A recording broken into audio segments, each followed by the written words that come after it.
Good morning, brothers and sisters. Today I am going to teach the lesson, The Summer of the Beautiful White Horse. This lesson belongs to supplementary reader. First of all, I have to explain about the introduction of this chapter, and after that I will describe the main characters regarding this chapter. Please pay attention towards this chapter.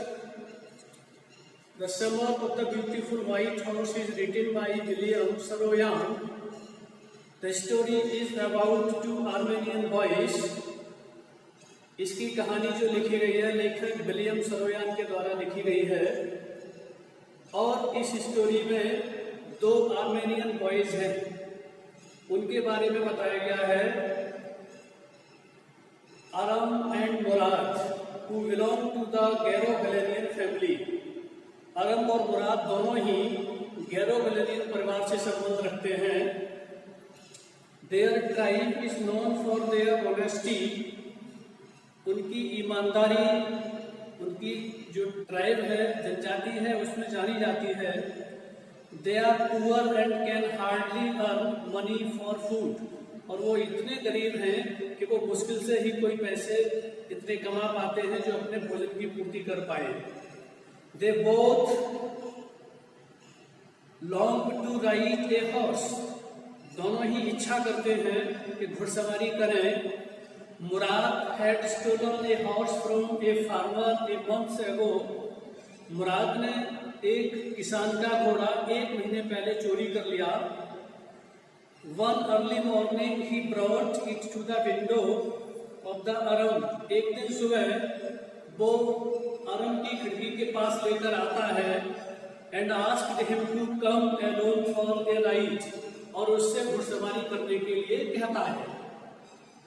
They rode the horse for many days. और वो कई दिनों तक घुड़सवारी करते हैं. When Aram gets to know the horse is stolen.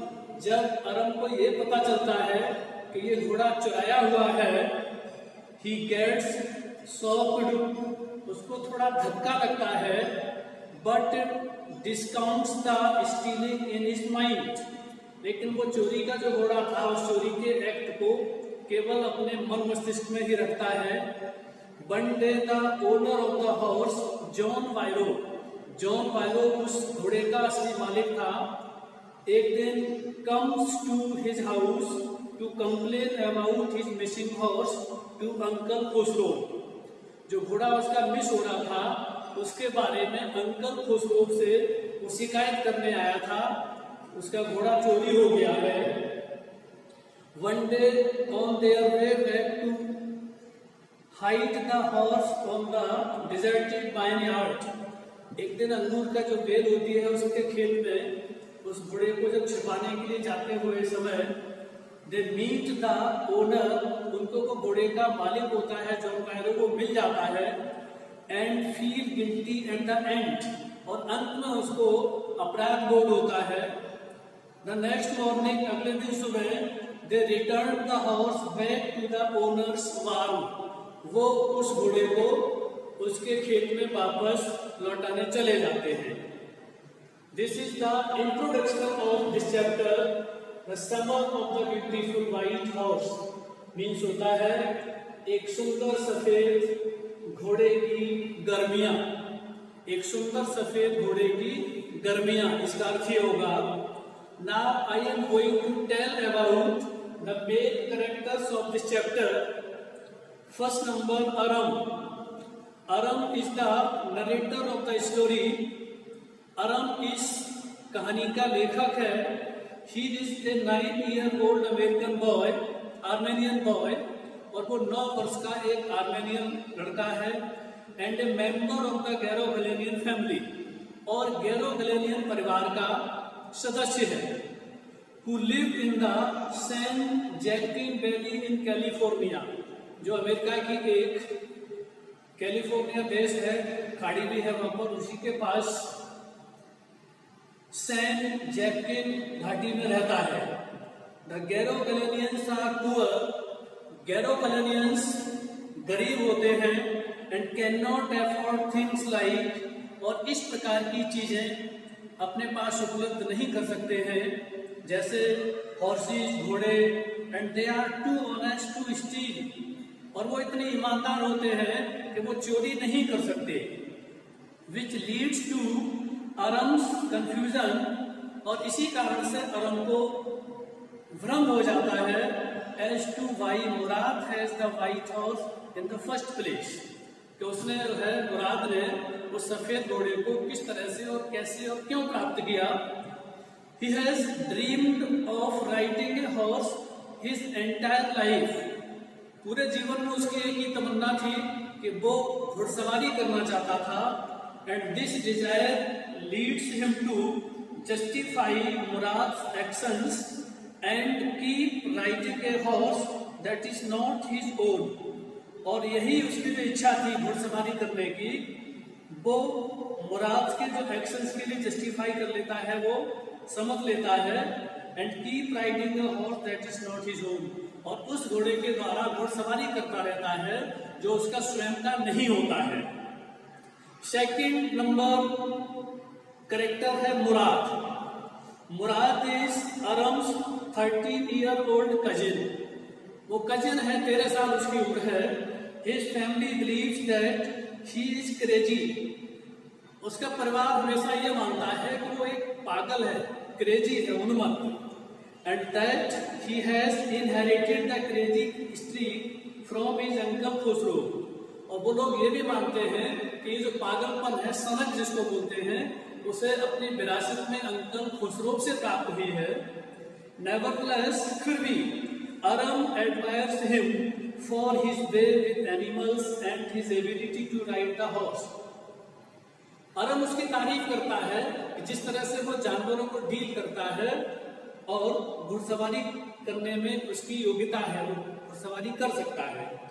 Murad borrows the horse from John Byro, Mourad John Byro से घोड़ा उधार ले लेता है, by himself and keeps it hidden in a barn for over a month, और उसे छिपा करके अपने एक खेत में लगभग 1 महीने से अधिक समय तक रखता है। But he eventually allows अरम to ride it, लेकिन वो कभी कभी अरम को घुड़सवारी करने की अनुमति भी दे देता है, because he knows, क्योंकि वो जानता है अरम longs to ride a horse someday, कि किसी न किसी दिन उसकी भी घुड़सवारी करने की इच्छा होगी। Third character of this chapter is uncle Khosrove. Uncle Khosrove is Aram and Mourad crazy uncle. Aram और मुराद दोनों के एक ये सन की अंकल हैं। He is believed to be the father of Murad spirit, और उनको समझा जाता है मुराद की भावनात्मक दृष्टि से। ये कहते हैं शायद वो उन्हीं के भावनाओं को समझते हैं।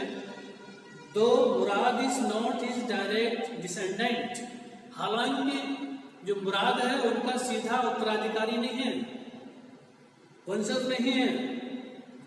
He is a tall man, वो एक बहुत लंबा व्यक्ति है।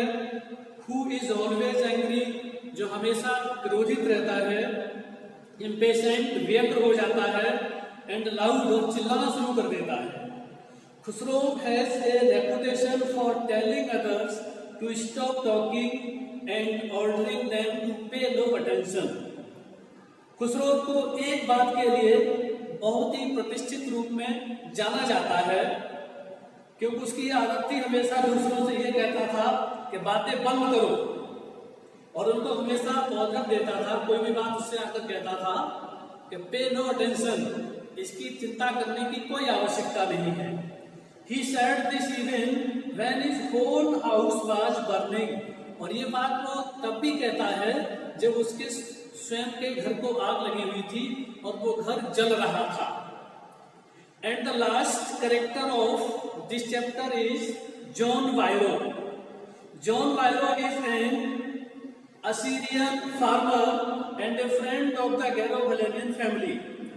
असीरिया का एक किसान है और गेरो गलीलियन परिवार का एक मित्र है ये।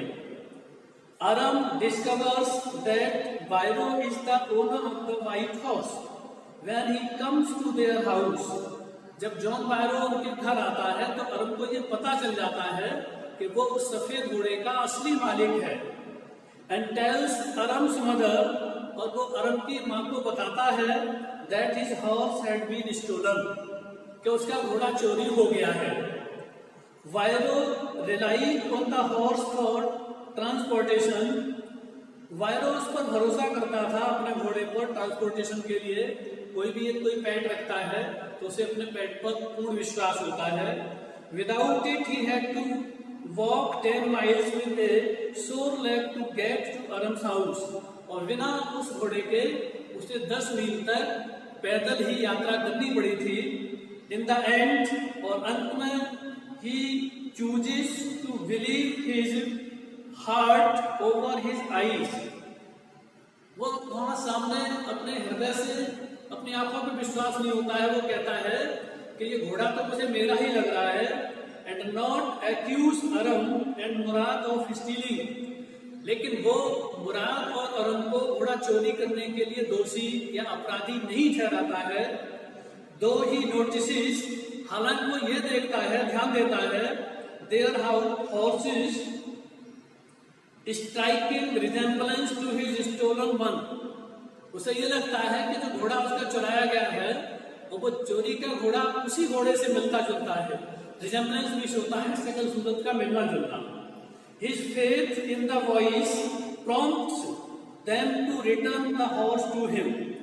हिज फेथ, जो उसका ये विश्वास था जब उसने ये कहा ये घोड़ा तो मुझे वैसा ही लग रहा है जैसा मेरा था, इस बात से जो लड़के थे दोनों, अरम और Mourad, prompts them to return the horse to him, उत्साहित हो जाते हैं उस घोड़े को वापस करने के लिए। You will have to understand the summary in the next part of this video।